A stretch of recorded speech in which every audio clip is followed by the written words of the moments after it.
Welcome to shadow news. ముందుగా headlines చూద్దాం. సచివాలయంలో అగ్ని ప్రమాద స్థలాన్ని పరిశీలించిన సీఎం చంద్రబాబు. సచివాలయంలోని 2వ బ్లాక్ లో అగ్ని ప్రమాదం, బ్యాటరీలు ఉంచే ప్రాంతంలో చెలరేగిన మంటలు. ప్రమాదంపై అధికారులను అడిగి తెలుసుకున్న సీఎం.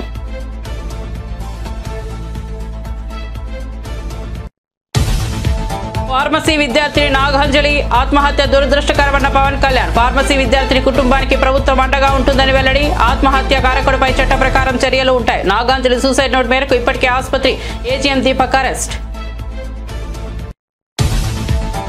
పాలనలో రేవంత్ రెడ్డి పూర్తిగా విఫలమయ్యారన్న హరీష్ రావు. మూగజీవాలు కూడా రేవంత్ రెడ్డిని క్షమించవని వెల్లడి. హైడ్రాతో విధ్వంసం చేసి పేదల జీవితాలను నాశనం చేశారని వెల్లడి. సీఎం రేవంత్ రెడ్డి వానాకాలం రైతు బంధు ఎగ్గొట్టారని వ్యాఖ్య. ఎమ్మెల్సీ అభ్యర్థిగా గౌతమ్ రావు. కిషన్ రెడ్డిపై రాజా సింగ్ తీవ్ర ఆగ్రహం. మీ పార్లమెంట్ నియోజకవర్గానికి పోస్టులు ఇస్తారా అని ప్రశ్న. హైదరాబాద్ లో ఇంకా అభ్యర్థులే లేరా అని నిలదీత. గులాంబరీ చేసే వారికి పోస్టులు టికెట్ ఇవ్వడం ఏంటని నిలదీత. తల్లిపై కేసు వేసిన కొడుకుగా మేనల్లుడు మేనకోడుల ఆస్తులు కాజేసిన మేనమామగా జగన్ నిలిచిపోతారన్న షర్మిల. సరస్వతి ఫ్లవర్ షేర్ల ఎంఓయూపై జగన్ సంతకాలు చేశారన్న షర్మిల. సరస్వతి పవర్ షేర్లను విజయమ్మకు గిఫ్ట్ డీడ్ గా ఇచ్చారని వెల్లడి. తనకు ఒక్క ఆస్తి కూడా ఇవ్వలేదన్న షర్మిల. 10 నెలల్లోనే ఇళ్ల పట్టాల హామీ నిలబెట్టుకున్నానన్న నారా లోకేష్. నన్ను గెలిపించిన మంగళగిరి ప్రజలను గుండెల్లో పెట్టుకుంటానన్న మంత్రి. నియోజకవర్గ ప్రజల కోసం 26 సంక్షేమ అభివృద్ధి కార్యక్రమాలు చేపట్టినట్లు వెల్లడి.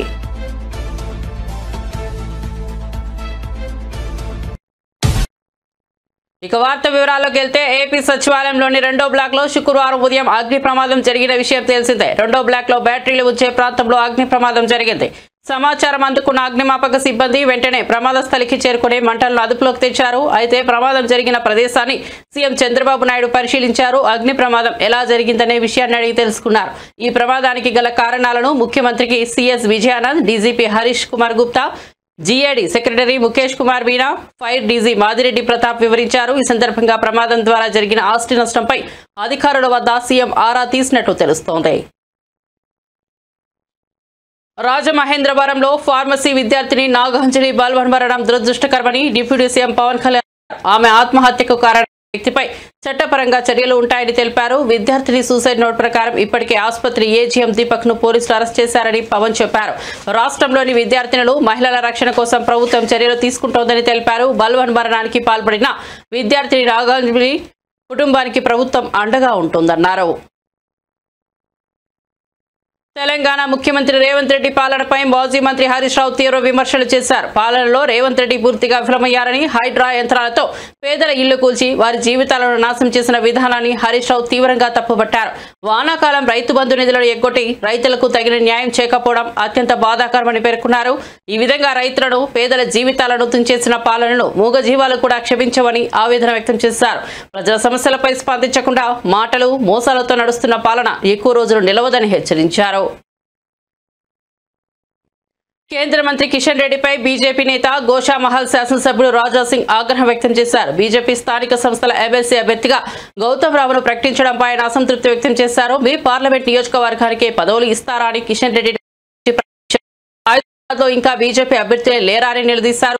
అధిష్టానానికి సీనియర్ నాయకులు, కార్యకర్తలు ఎందుకో కనిపించడం లేదని ప్రశ్నించారు. మీకు గులాంబరీ చేసేవారికే పదవులు, టికెట్లు ఇవ్వడం ఏంటని నిలదీశారు. మిగతా నేతలను పక్కన పెడుతున్నారని ఆరోపించారు. కాగా హైదరాబాద్ స్థానిక సంస్థల ఎమ్మెల్సీ అభ్యర్థిగా గౌతమ్ రావును అధిష్టానం ప్రకటించింది. మే 1వ తేదీతో ఎమ్మెల్సీ ప్రభాకర్ రావు పదవీ కాలం ముగియనుంది. దీంతో ఈ స్థానానికి ఏప్రిల్ 23న పోలింగ్, 25న ఓట్ల లెక్కింపు నిర్వహించనున్నారు. తన సోదరుడు వైసీపీ అధినేత జగన్ పై ఏపీ కాంగ్రెస్ చీఫ్ షర్మిల మరోసారి తీవ్ర వ్యాఖ్యలు చేశారు. సరస్వతి పవర్ షేర్ల ఎంఓయూపై జగన్ స్వయంగా సంతకాలు చేశారని చెప్పారు. ఇప్పటి వరకు ఒక్క ఆస్తి కూడా తనకు జగన్ ఇవ్వలేదని తెలిపారు. తమ తల్లి విజయమ్మకు సరస్వతి పవర్ షేర్లను జగన్ గిఫ్ట్ డీడ్ కింద ఇచ్చారని, ఇచ్చిన షేర్లు మళ్లీ తనకే కావాలని పట్టుబడుతున్నారని మండిపడ్డారు. విజయవాడలో మీడియాతో మాట్లాడుతూ ఆమె వ్యాఖ్యలు చేశారు. కన్న తల్లిపై కేసు వేసిన కొడుకుగా, మేనల్లుడు మేనకోడుల ఆస్తులు కాజేసిన మేనమామగా జగన్ చరిత్రలో నిలిచిపోతారని అన్నారు. స్వయంగా ఎంఓయూలో సంతకం పెట్టారు. తన చెల్లెలికి అంటే నా బిడ్డలకి ఈ ఆస్తులు అన్నట్టుగా సంతకం పెట్టారు. ఇంతవరకు కూడా ఒక్క ఆస్తి కూడా నా చేతుల్లో పెట్టలేదు. సరస్వతి సిమెంట్ కు సంబంధించి ఎంఓయూలో అది నా భాగానికి వచ్చింది కాబట్టి దాన్ని జగన్మోహన్ రెడ్డి గారు గిఫ్ట్ డీడ్ చేశాడు విజయమ్మ గారికి, నాకు కాదు. గిఫ్ట్ ఇచ్చేశాక షేర్స్ ని ఇప్పుడు జగన్మోహన్ రెడ్డి గారు తల్లి మీదనే కేసు వేసి ఇచ్చిన షేర్లని నాకు మళ్ళీ వెనక్కి కావాలి అని అడుగుతున్నారు. ఇది జగన్మోహన్ రెడ్డి గారు ఆయన తల్లికి చేస్తున్న మోసం. జగన్మోహన్ రెడ్డి గారు నన్ను ఎఫెక్ట్ చేసే స్థాయి దాటిపోయారు. నన్ను Jagan Reddy does not effect me anymore. నాకు ఆస్తులు ఇస్తాడా ఇవ్వడా అన్నది I don't care.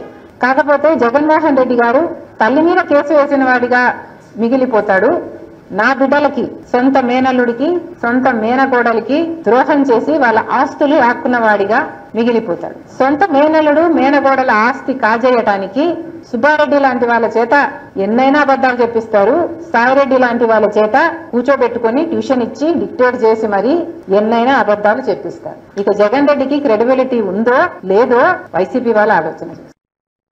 Janasena MLC Nagababu తన తొలి అధికారిక కార్యక్రమంలో పాల్గొన్నారు. పిఠాపురం నియోజకవర్గంలోని గొల్లప్రోలు మండలంలో ఆయన పర్యటించారు. గొర్రబోలు మండల కేంద్రంలో ప్రాథమిక ఆరోగ్య కేంద్రం అన్నా క్యాంటీన్ ను నాగబాబు ప్రారంభించారు. అన్నా క్యాంటీన్ ప్రారంభం సందర్భంగా అక్కడ కొంత ఇబ్బందికర పరిస్థితి ఏర్పడింది.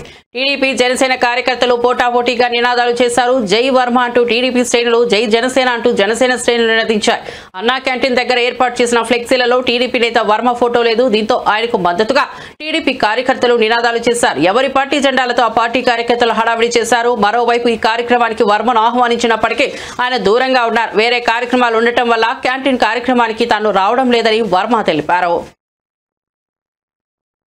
ఆంధ్రప్రదేశ్ అసెంబ్లీ ఎన్నికల సమయంలో ఇచ్చిన హామీలను ప్రజాప్రభుత్వం ఏర్పడిన 10 నెలల్లోనే నిలబెట్టుకుంటున్నట్లు మంత్రి నారా లోకేష్ పేర్కొన్నారు. ఈ మేరకు మంగళగిరిలో నిర్వహించిన మన ఇల్లు మన లోకేష్ కార్యక్రమంలో మంత్రి పాల్గొన్నారు. పేదలకు ఇళ్ల పట్టాలు అందజేసిన అనంతరం స్థానికులను ఉద్దేశించి మాట్లాడారు.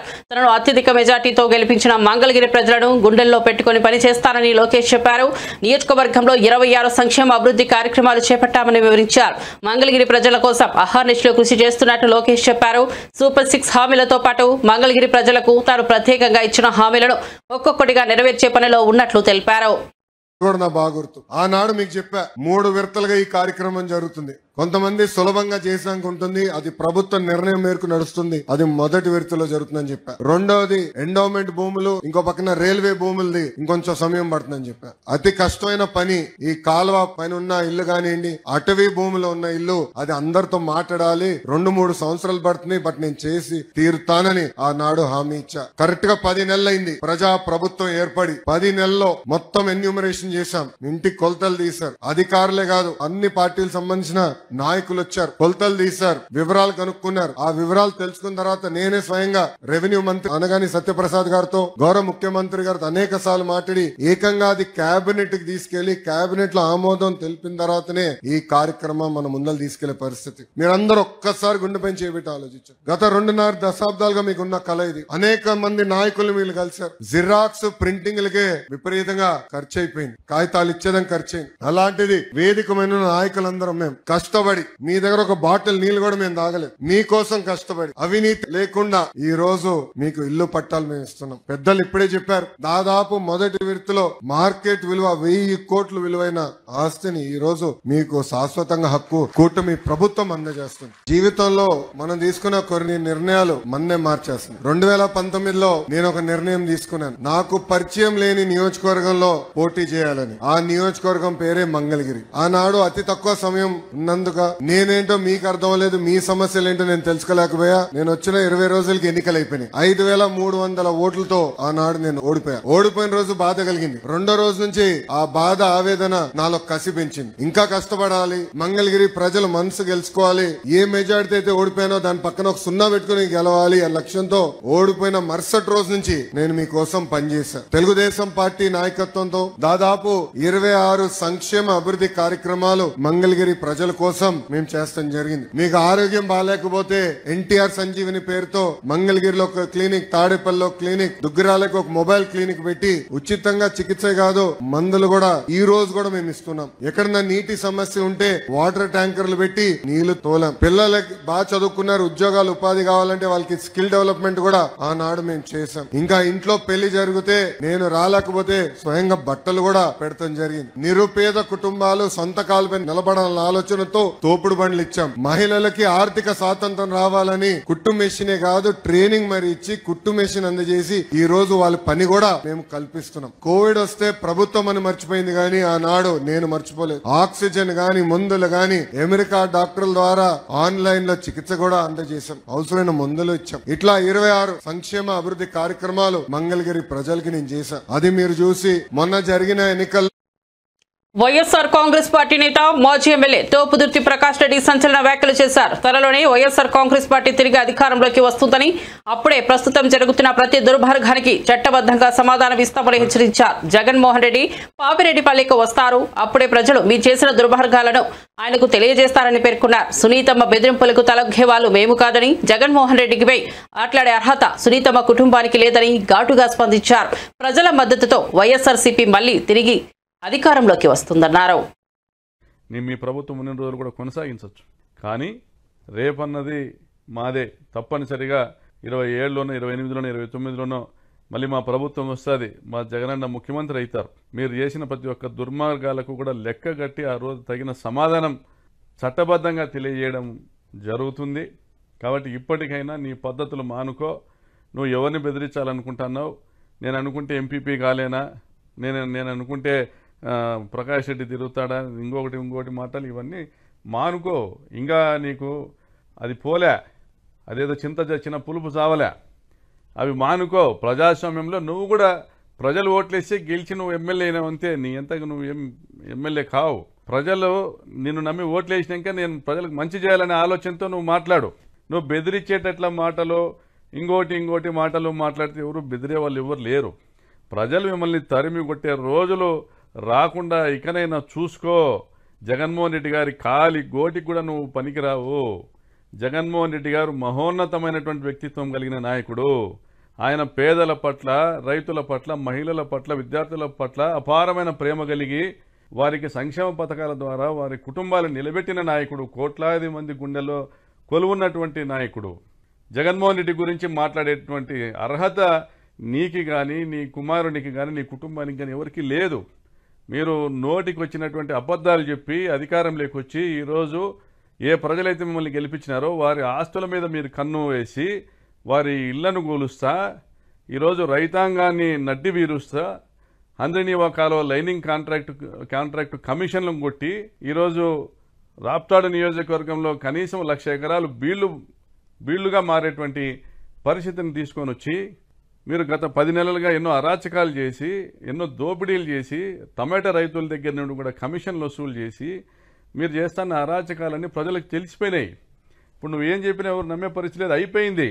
మొన్న లింగమయ్య హత్యతో నీ చాప్టర్ క్లోజ్ అయిపోయింది. నువ్వు భవిష్యత్తులో ఎప్పుడు కూడా శాసనసభలో అడుగుపెట్టేటువంటి పరిస్థితి కూడా ఉండదు. ఈసారి ముస్లిం మైనార్టీలను ఎన్నికల్లో వాడుకొని గెలిచిన తర్వాత వారికి హాని చేసే విధంగా వ్యవహరిస్తున్నారని మాజీ మంత్రి బాపట్ల వైఎస్ఆర్సీపీ జిల్లా అధ్యక్షుడు మేరుగా నాగార్జున తీవ్రంగా ఆరోపించారు. ఎన్టీ రామారావుకు వెన్నుపోటు పెట్టిన చంద్రబాబు ఇప్పుడు వక్ఫ్ బోర్డు విషయంలో ముస్లింలు రగిలిపోవాలనేలా మోసం చేస్తున్నారని విమర్శించారు. P4 పథకం కూడా ప్రజలను మభ్యపెట్టేందుకు రూపొందించిన అబద్ధపు ముసుగేనని తెలిపారు. వాస్తవంగా ముస్లింల హక్కులను పరిరక్షించేది వైఎస్ఆర్ కాంగ్రెస్ పార్టీ మాత్రమేనని స్పష్టం చేశారు. చంద్రబాబు పాలన అబద్ధాల ఆధారంగా సాగుతోందని, ముస్లిం సమాజం చంద్రబాబును ఎప్పటికీ క్షమించదని హెచ్చరించారు. ఎన్టీ రామారావు గారి వెన్నుపోటు దగ్గర నుంచి మొన్నటి అప్పులకు సంబంధించిన అబద్ధాల దాకా ఈరోజు ప్రజలను మోసం చేస్తున్న P4 కార్యక్రమం వరకు అన్ని అబద్ధాలే. ఉదాహరణకి అప్పులకు సంబంధించి ఎన్నికలకు ముందు 14 లక్షల కోట్ల రూపాయల అప్పులున్నాయని చెప్పాడు ప్రచారంలో. ఇప్పుడేమో 10 లక్షల కోట్ల అప్పులున్నాయని చెప్తా ఉన్నాడు. ఆధారాలు చూపేవంటే నో అంటాడు. చివరికి మీరు ప్రవేశపెట్టిన బడ్జెట్లో కేంద్ర ప్రభుత్వం సాక్షాత్తు చెప్పింది 5,62 కోట్ల రూపాయలు అప్పులున్నాయని చెప్తే మీరేమో అప్పులు అనుకుంటా అప్పుల మీదే బ్రతకాలని చూస్తూ ఉన్నారు. ఇకపోతే రెండవది P4కి సంబంధించి సమాజంలో 20% పేదలు, వాళ్ళకి సంబంధించి 10% బాగా సంపన్నులు ఉన్నారు, వారికి అప్పగిస్తానని చెప్తా ఉన్నాడు. ఈ P4 ఏంటో, ఈ పేదరికం ఏంటో, ఈ సంపన్నులేంటో, అసలు ఎంతమంది ప్రజానీకం ఉన్నారో, ఎంత పేదవారు ఉన్నారో, ఎంతమంది ఇన్కమ్ ట్యాక్స్ కడతా ఉన్నారో ఇప్పటికైనా ప్రజలకు అర్థమయ్యేటట్టు చెప్పండి చంద్రబాబు నాయుడు గారు. ఎందుకు ఈ రాష్ట్రంలో 1,61,00,000 కుటుంబాలు ఉంటే దాంట్లో తెల్ల రేషన్ కార్డులు ఉన్నవాళ్ళు 1,41,00,000 కుటుంబాలు. అంటే 90% పేదవారే. ఇన్కమ్ ట్యాక్స్ కడుతుంది ఎంతమందో తెలుసా? 8,60,000 మంది కుటుంబాలు మాత్రమే ఇన్కమ్ ట్యాక్స్ కడతా ఉన్నారు. ఇంత దారుణమైన అబద్ధాలు ప్రజల్లోకి తీసుకెళ్లాలని ఎన్నికల్లో చెప్పారు. అబద్ధాలు పుంకాలుగా రాయించారు. మరలా అబద్ధాలు చెప్తా ఉన్నారు. మరలా డైవర్షన్ పాలిటిక్స్ చేస్తా ఉన్నారు. చివరికి ముస్లిం మైనారిటీ హైదరాబాద్ నగరంలోని కేపీహెచ్బీ కాలనీలో Tollywood senior hero Nandamuri Balakrishna, star heroine Meenakshi Chaudhary సందడి చేశారు. శుక్రవారం కేపీహెచ్బీలోని రోడ్ నెంబర్ 1లో ఓ ప్రైవేట్ కార్యక్రమానికి హాజరయ్యారు. ఇది తెలుసుకున్న అభిమానులు వందలాది మంది అక్కడికి చేరుకున్నారు. వీరి రాకతో ఆ ప్రాంగణం అంతా రద్దీగా మారింది. అభిమానులకు అభివాదం చేస్తూ హీరో హీరోయిన్ లోపలికి వెళ్లారు. దాంతో వారిని చూసేందుకు ఫ్యాన్స్ ఎగబడ్డారు. ఫోటోలు వీడియోలు తీసుకునేందుకు పోటీ పడ్డారు. చంపేస్తానండి. ఇక్కడేమో ఏ చీర విడేసుకున్నా చీరకి అంత వస్తుంది. అలాగే ఈవిడ ఏం చేస్తే ఒక ప్రత్యేకత ఉంటుంది. సినిమాకి ఆవిడ పాత్రలు అంటే ఆంధ్రప్రదేశ్లోని రిజిస్ట్రార్ కార్యాలయాల్లో స్లాట్ బుకింగ్ విధానాన్ని మంత్రి అనగాని సత్యప్రసాద్ ప్రారంభించారు. తొలి విడతలో భాగంగా 26 జిల్లాలోని ప్రధాన రిజిస్ట్రార్ కార్యాలయాల్లో ఈ విధానాన్ని అందుబాటులోకి తీసుకొచ్చారు. మిగిలిన కార్యాలయాల్లో ఈ నెలాఖరులోగా దశాల వారీగా ప్రారంభించనున్నారు. ఈ సందర్భంగా మంత్రి సత్యప్రసాద్ మాట్లాడుతూ పేదలకు న్యాయం జరగాలన్న లక్ష్యంతో పని చేస్తున్నామన్నారు. వ్యాపారులు ప్రజల శ్రేయస్సు దృష్ట్యా నిర్ణయాలు తీసుకున్నట్లు చెప్పారు. ప్రజలకు సులభతర విధానాలు అందుబాటులోకి తీసుకొస్తున్నట్లు వివరించారు. ఇలాంటి కొత్త సంస్కరణల వల్ల అవినీతికి తావుండదని పేర్కొన్నారు. స్లాట్ వస్తుందో ఆ స్లాట్ సమయంలో కేవలం 10 నిమిషాల్లోనే వాళ్ళు అమ్మే వాళ్ళు అవ్వచ్చు, కొనే వాళ్ళు అవ్వచ్చు, అలాగే వాళ్ళ సాక్షులు ఉంటారు, అందరూ కూడా కేవలం 10 నిమిషాల వ్యవధిలోనే పూర్తిగా అయిపోయే విధంగా వచ్చిన వాళ్ళు మంచి వాతావరణంలో సత్వరంగా పనిచేసుకుని వెళ్ళిపోయే విధంగా. అలాగే ఏపీలో జరిగిన దారుణ ఘటనపై వైఎస్ఆర్ కాంగ్రెస్ ఎమ్మెల్సీ వరద కళ్యాణి ఆగ్రహం వ్యక్తం చేశారు. ఒక నరరూప రాక్షకుడి వేధింపుల వల్ల ఆత్మహత్య చేసుకున్న యువతికి అదే ఆసుపత్రిలో చికిత్స అందించడం దారుణమని పేర్కొన్నారు. ఇప్పటికీ మహిళా హోంమంత్రి, డిప్యూటీ సీఎం, ముఖ్యమంత్రి ఎవరూ బాధిత కుటుంబాన్ని పరామర్శించకపోవడం అత్యంత బాధాకరమని విమర్శించారు. మహిళల భద్రతపై కూటమి ప్రభుత్వం నిర్లక్ష్యంగా వ్యవహరిస్తోందని, ఇకనైనా మహిళలపై జరుగుతున్న అఘాయిత్యాలకు కట్టడి పెట్టి బాధిత కుటుంబాలకు న్యాయం చేయాలని డిమాండ్ చేశారు. మన క్లియర్గా కనిపిస్తూ ఉంది. ఎంత దారుణం అంటే ఒక ఆడపిల్ల ఆ ఏజిఎం దీపక్ వలన అతని వేధింపుల వలన ఆత్మహత్య చేసుకున్నాను అని చెప్పి సూసైడ్ నోట్లో క్లియర్గా రాసినా కూడా అదే కిమ్స్ హాస్పిటల్లో ఈమెకి ఈ 12 రోజులుగా వైద్యం చేయడం అంటే ఆమెకి ఎక్కడ సరైన వైద్యం అందుతుంది అని నేను అడుగుతూ ఉన్నాను. ఎందుకంటే ఏజిఎం దీపక్ అనే వ్యక్తి అదే కిమ్స్ హాస్పిటల్లో పనిచేస్తూ ఉన్నాడు. అదే కిమ్స్ హాస్పిటల్లో ఈమె సూసైడ్ చేసుకుంది. ఇంకా ఆమెకి న్యాయం ఎక్కడ జరుగుతుంది? ఇన్ని రోజులైనా 12 రోజులైంది. 23వ తేదీ ఆమె ఆత్మహత్య చేసుకుంది. ఈ రోజు ఆవిడ చనిపోవడం జరిగింది. ఇన్ని రోజులైనా ముఖ్యమంత్రి గారు కానీ, డిప్యూటీ సీఎం గారు కానీ, అలాగే హోమ్ మినిస్టర్ గారు కానీ, ఒక మహిళ అయి ఉండి కూడా హోమ్ మినిస్టర్ గారు కానీ కనీసం ఈ విషయం మీద స్పందించారా? మెరుగైన వైద్యం అందుతుందా లేదా కనీసం కనుక్కున్నారా? ఎటువంటి స్పందన లేదు. అడుగడుగున నిర్లక్ష్యం. ఎంతగా వీళ్ళకి మహిళల పట్ల చులకన భావం ఉంది అనేది అర్థమవుతుంది. ముఖ్యమంత్రి గారు చంద్రబాబు నాయుడు గారు ఆడపిల్లలకి ఈ రాష్ట్రంలో కనుక ఎవరైనా అన్యాయం చేస్తే అదే వాళ్ళకి ఆఖరి రోజు అంటూ మాట్లాడుతూ ఉన్నారు. మరి ఈ ఫార్మసీ విద్యార్థి విషయంలో ఏం చేశారు ముఖ్యమంత్రి గారు? మీరు పక్కనే పోలవరం సందర్శించడానికి వెళ్ళారు ఈ 12 రోజుల్లో. మరి ఈ అమ్మాయిని చూడడానికి వెళ్ళడం కానీ, కుటుంబానికి ధైర్యం చెప్పడం కానీ ఎందుకు మీరు చేయలేదు? అలాగే డిప్యూటీ సీఎం గారైన పవన్ కళ్యాణ్ గారు అయితే ఆడపిల్లలకి అన్యాయం జరిగితే తాట తీస్తానని చెప్పారు. మరి పక్క జిల్లాయే కదా మీది, మీ నియోజకవర్గం. మరి రాజమండ్రిలో ఈ అమ్మాయికి ఎంత అన్యాయం జరిగితే ఆమె లెటర్లో ఎంత దారుణంగా అతను వేధించాడు అనేది అంత చక్కగా ఆమె రాసిపెట్టి చనిపోతే మరి మీరు ఎక్కడ ఆ దీపక్ తాట తీశారు? కనీసం ఆ కుటుంబానికి పరామర్శ చేయడానికైనా వెళ్ళారా మీరు?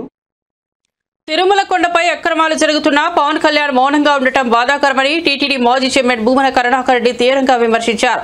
సనాతనని నేను అంటూ చెప్పే పవన్ కళ్యాణ్ తిరుమలలో జరుగుతున్న మద్యం, గంజాయి లాంటి అక్రమాలపై ఎందుకు నోరు మెదపడం లేదని ప్రశ్నించారు.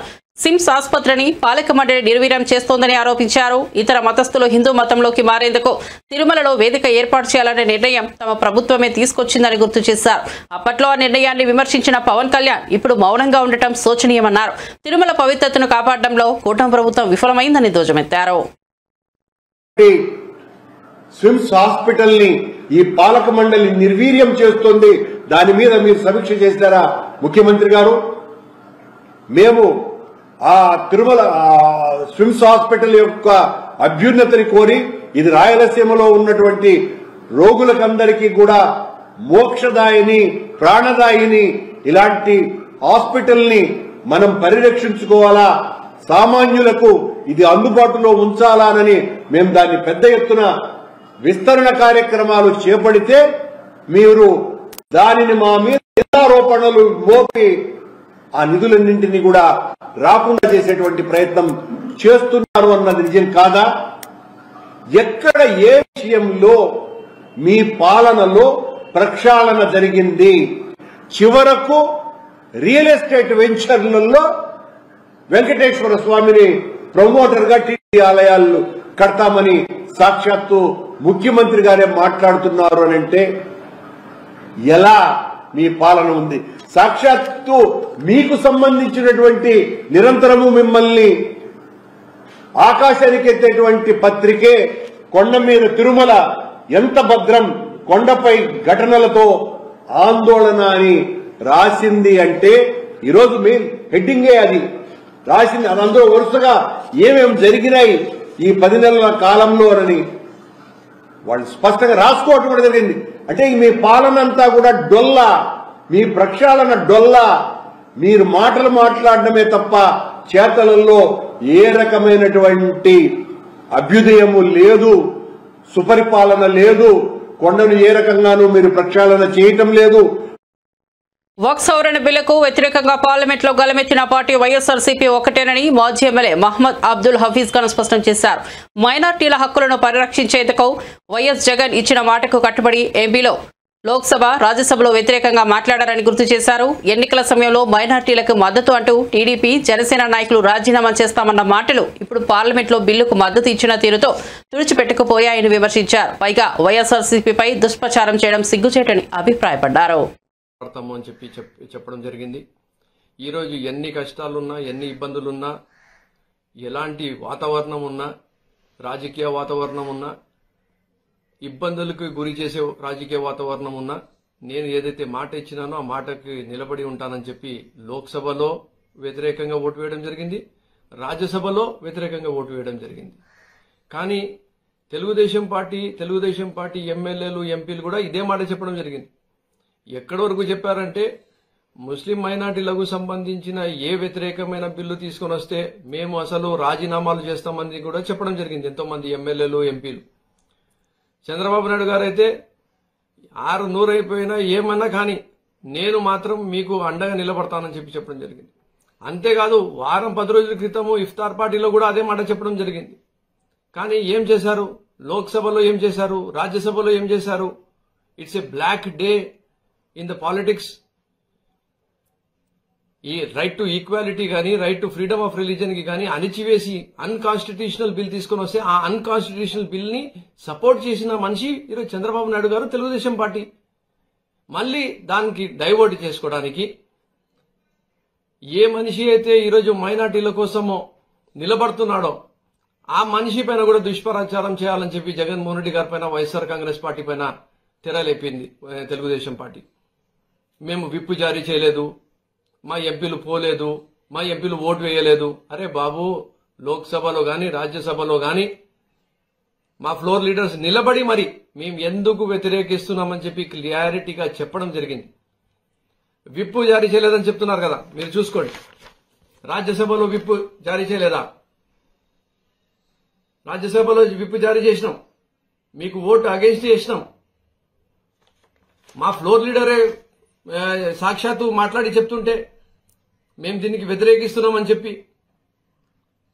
ఈరోజు మీరు కేంద్రంలో రాష్ట్రంలో ప్రభుత్వంలో ఉన్నారు, మీరు చేయాల్సిన పని మేం చేస్తున్నాము, లేదంటే మంచి పనికి అందరం కలిసి పని చేద్దామని చెప్పి. తెలంగాణలో శాంతి భద్రతలు తీవ్రంగా దెబ్బతింటున్నాయని, మహిళలకు రక్షణ లేకుండా పోయిందని బీఆర్ఎస్ నేత ఆర్ఎస్ ప్రవీణ్ కుమార్ ఆగ్రహం వ్యక్తం చేశారు. ఒక వారం రోజుల్లో 4 అత్యాచార ఘటనలు చోటు చేసుకున్నాయని వివరించారు. మేడ్చల్ ఎంఎంటీఎస్ లో, సంగారెడ్డి కంతిలో, నాగల్ కర్నూలులో, పహాడి షరీఫ్ లో జరిగిన ఘోర ఘటనలపై ప్రభుత్వం స్పందించలేదని విమర్శించారు. స్వయంగా రేవంత్ రెడ్డి హోంమంత్రిగా ఉన్న సమీక్షలు లేకపోవడం దురదృష్టకరమన్నారు. ప్రభుత్వం శాంతి భద్రతలపై నిర్లక్ష్యంగా వ్యవహరిస్తోందని, మహిళల భద్రతపై తక్షణమే చర్యలు తీసుకోవాలని డిమాండ్ చేశారు. 4 మహిళల మీద అత్యాచారాలైనాయి. ఇది చాలా ఆందోళన కలిగించే విషయం. మొట్టమొదట మనకు 22 మార్చి నాడు ఎంఎంటీఎస్లో ఒక మహిళ మీద మహాత్మా గాంధీ గారు అన్నారు, ఈ దేశానికి నిజంగా స్వాతంత్రం ఎప్పుడు వస్తుందంటే మహిళ అర్ధరాత్రి ఒంటరిగా పోగలిగినప్పుడే స్వాతంత్రం వస్తుందని ఆనాడు మహాత్మా గాంధీ గారు చెప్పారు. ఇక్కడ బాధితురాలు ఫుడ్ డెలివరీ కంపెనీలో పనిచేసుకుంటూ సికింద్రాబాద్ నుండి మేడ్చల్ పోయే ఎంఎంటీఎస్ ట్రైన్ ఎక్కి మహిళా బోగీలు ఎక్కింది. ఆమె మామూలు బోగీలు ఎక్కలేదు, మహిళా బోగీలో ఎక్కి ఎంఎంటీఎస్ ట్రైన్లో ఎక్కి మరి మేడ్చల్ పోతుంటే దాదాపు 7 గంటల నుంచి 8 గంటల ప్రాంతంలో ఒక యువకుడు అగంతకుడు ఆ మహిళా బోగీలోకి వచ్చి కరెక్ట్గా మరి ఒక 15-20 నిమిషాలు ప్రయాణం చేసిన తర్వాత ఆమె మీద అత్యాచార యత్నం చేస్తే ఆమె నడుస్తున్న ట్రైన్ నుంచి కిందకు దుంకి ప్రాణాలు కాపాడుకున్నది. ఆమెకు విపరీతమైన గాయాలతో ఇలా హాస్పిటల్లో చికిత్స పొందుతూ ఉన్నారు. అది మొదటి కేసు. దాని మీద మరి గౌరవ ముఖ్యమంత్రి రేవంత్ రెడ్డి గారు స్టేట్మెంటు అసెంబ్లీలో ఇచ్చిండ్రు, కానీ ఆయన ఆ బాధితురాలను ఇంతవరకు కలవలేదు. ఇక అది మరిచిపోకముందే మరి మార్చి 25వ తారీఖు నాడు సంగారెడ్డిలో భర్తను కొట్టి ఉదయం 4 గంటలకు కంది మండలంలో తిలోత్తమ్ గార్డెన్స్ దగ్గర అధికారం లేకపోయినప్పుడు హైదరాబాద్ సెంట్రల్ యూనివర్సిటీ చుట్టూ చక్కర్లు కొట్టిన రాహుల్ గాంధీ ఈ రోజు విద్యార్థులను కాంగ్రెస్ ప్రభుత్వం నిర్దాక్షిణ్యంగా దాడులు చేసి నిర్బంధిస్తున్నా ఎందుకు స్పందించడం లేదని ప్రశ్నించారు. మెదక్ బీజేపీ ఎంపీ మాధవనేని రఘునందన్ రావు విద్యార్థుల హక్కులు, స్వేచ్ఛలపై జరుగుతున్న దాడులపై ఒక్క మాట కూడా మాట్లాడకపోవడం దుర్మార్గమని విమర్శించారు. రాహుల్ గాంధీకి విద్యార్థులపై ప్రేమ నిజమైతే ఇప్పటి అఘాయిత్యాలపై స్పందించాల్సిన అవసరం ఉందన్నారు. ప్రభుత్వ తీరును తీవ్రంగా ఖండించిన ఆయన ప్రజాస్వామ్య విలువలను కాపాడేందుకు బీజేపీ విద్యార్థుల పక్షాన నిలుస్తోందన్నారు. దేశ ప్రజలు వరుసగా 3 సార్లు మోడీ నేతృత్వంలోని బీజేపీ ప్రభుత్వాన్ని ఎన్నుకున్నారని, భవిష్యత్తులో వచ్చే 3 పర్యాయాల్లో కూడా బీజేపీదే అధికారంలోకి వస్తుందని కేంద్ర హోంశాఖ మంత్రి అమిత్ షా ధీమా వ్యక్తం చేశారు. వక్ఫ్ బిల్లు వివాదం నేపథ్యంలో ఆయన స్పష్టం చేస్తూ వక్ఫ్ అనేది సంస్థ మతపరమైనది, కానీ వక్ఫ్ బోర్డు మరియు వక్ఫ్ కౌన్సిల్లో ముస్లిమేతరులు సభ్యులుగా ఉండవచ్చని తెలిపారు. అయితే వారి పాత్ర మతపరమైన జోక్యం కాదని, విరాళంగా ఇచ్చిన ఆస్తులు ఉద్దేశించిన ప్రయోజనాలను ఉపయోగపడేలా చూడడం మాత్రమేనని పేర్కొన్నారు.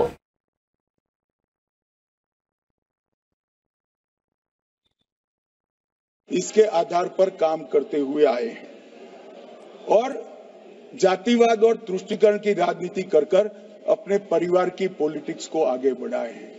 मगर 2014 से मान्यवर जातिवाद, तुष्टीकरण और परिवारवाद को एक साथ नरेंद्र मोदी ने समाप्त कर विकास की राजनीति इस देश में प्रस्तावित की।